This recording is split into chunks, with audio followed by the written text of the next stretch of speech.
Tough talk from mainland authorities on bookseller Lam Wing-Kee case. Last-minute government lobbying for medical council reforms. And Saudi Arabia rocked by a series of bombings.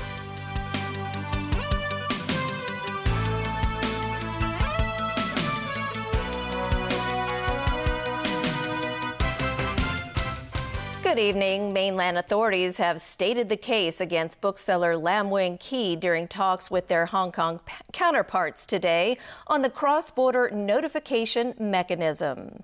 Mainland officials want him to be investigated across the border. Evelina Lung has more. The Hong Kong delegation, including Secretary for Justice Rimsky-Yuen and Secretary for Security Lai Tong-kwok, met with officials from the Ministry of Public Security and the Hong Kong and Macau Affairs Office this afternoon. The meeting in Beijing was held to discuss the cross-border notification mechanism. Bookseller Lam Wing-Kee's case was mentioned today. Mainland officials said last year, Ningbo authorities found that someone had been selling banned books on the mainland. The books were sent to Ningbo using a Guangdong postal service. According to buyers, the books came from Causeway Bay Books in Hong Kong. They also told officials how the books arrived on the mainland and provided details of the seller's mainland bank account.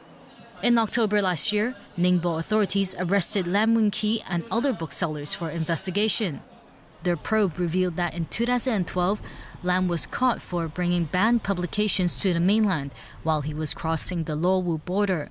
To prevent being caught again, Lam used tactics including changing the book covers to disguise the banned publications before sending them to the mainland customers. Authorities said Lam would also sometimes send the books to a middleman first. Mainland officials said more than 300 banned books were sent across the border, and Lam earned more than $400,000.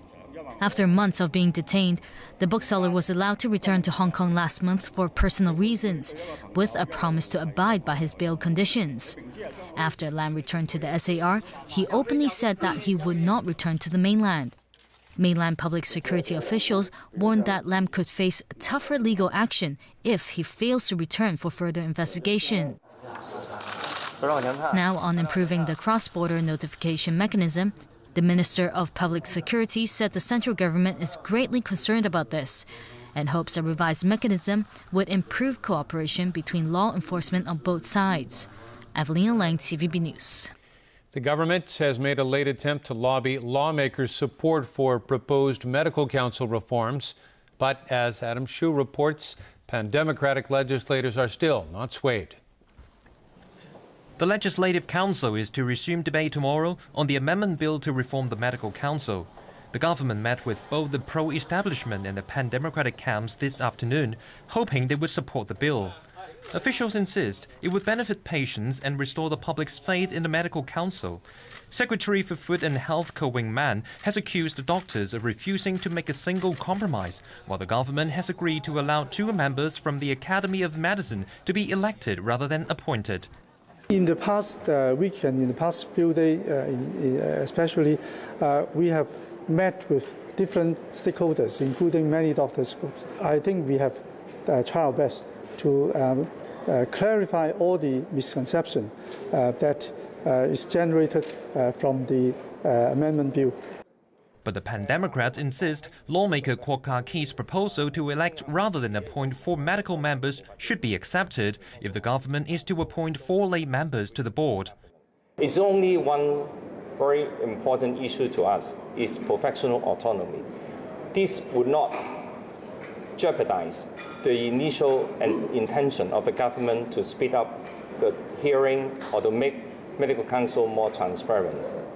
I don't see why we cannot convince the government to accept that.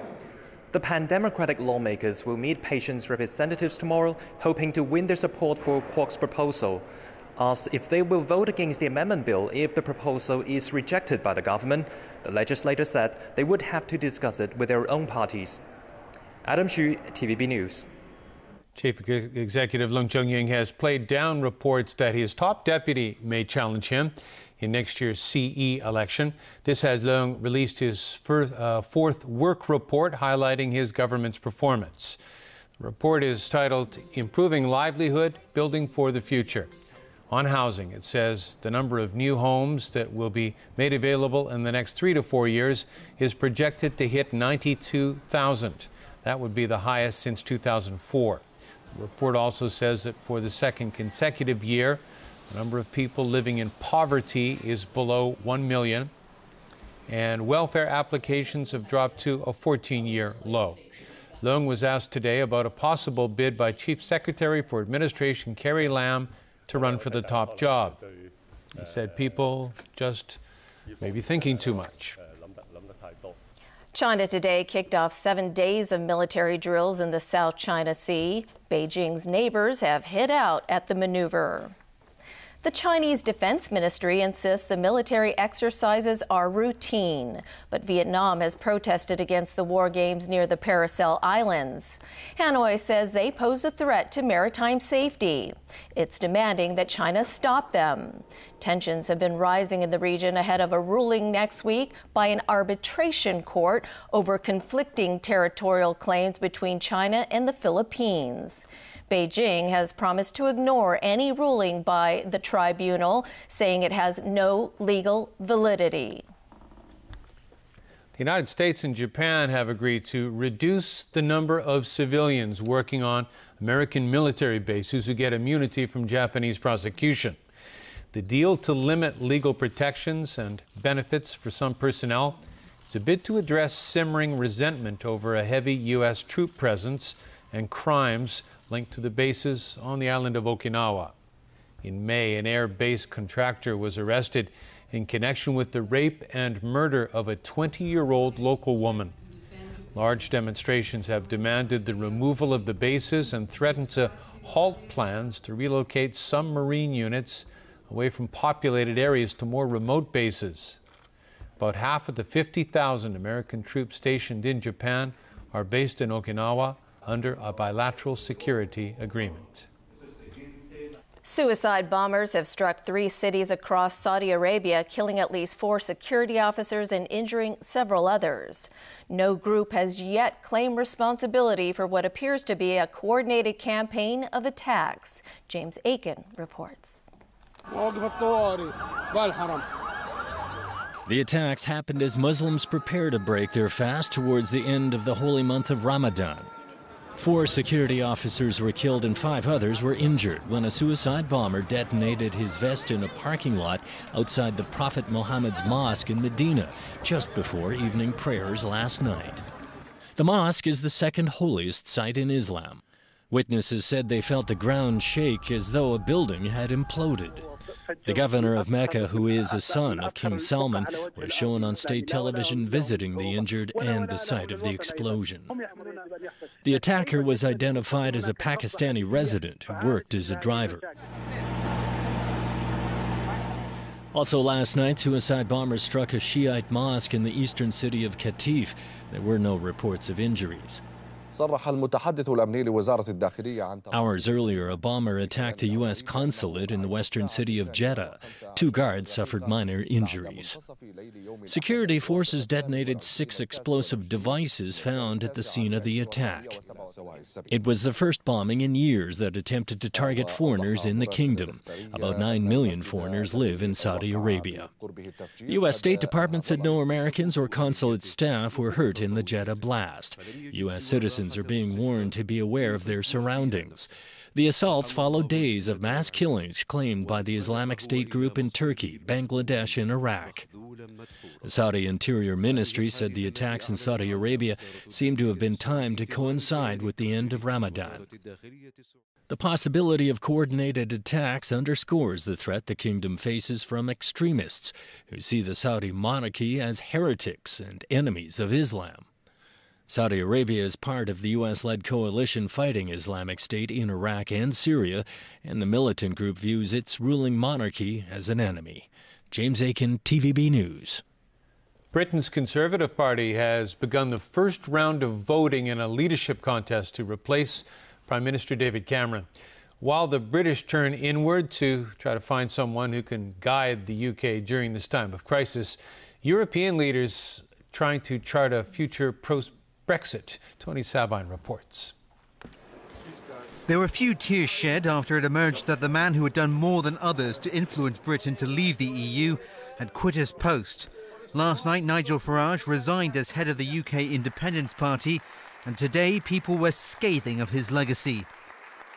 European Commission President Jean-Claude Juncker accused Farage and his fellow Brexit campaigner Boris Johnson of quitting when things got tough, saying patriots don't resign when things get difficult, they stay. Last week, Johnson stood down from his bid to become the next leader of the Conservative Party after losing the support of his fellow Brexiter Michael Gove. Johnson is now backing Junior Minister Andrea Leadsom, seen as a way of him getting back at Gove for his betrayal. On the continent, European leaders are scrambling to stabilise things post-Brexit. Clearly, Brexit has created a shockwave, and we don't yet know exactly what the consequences will be. We are in uncharted territory, and we must be honest. Even if we find the perfect way to handle this divorce, our problems won't simply melt away. Other European leaders say the EU must not be stuck in limbo while Britain picks a successor to Prime Minister David Cameron. But until Article 50 of the Lisbon Treaty is triggered by Britain, no negotiations can begin on the terms of Brexit. All the while, the UK continues to enjoy the status and privileges of being a full member of the EU, even after it voted out. Worries about Brexit aren't the only thing on the minds of European leaders. The migrant crisis was also discussed at a summit with leaders of France, Italy, Germany and the Balkan nations, talking about ways to prevent extremists from sneaking into the EU. And Hungary will hold a referendum on October the 2nd on whether to accept any future EU quota system for resettling migrants. Emboldened by Britain's shock vote to quit the EU, Prime Minister Viktor Orban is forging ahead with his referendum on migration after taking an anti-immigrant stance since the migrant crisis escalated last year. Tony Sabine, TVB News. And still ahead in our newscast, Queen Elizabeth Hospital denies benefits were involved over lawmaker jumping surgery queue. NBA superstar Kevin Durant finds a new home. And NASA spacecraft reaches Jupiter.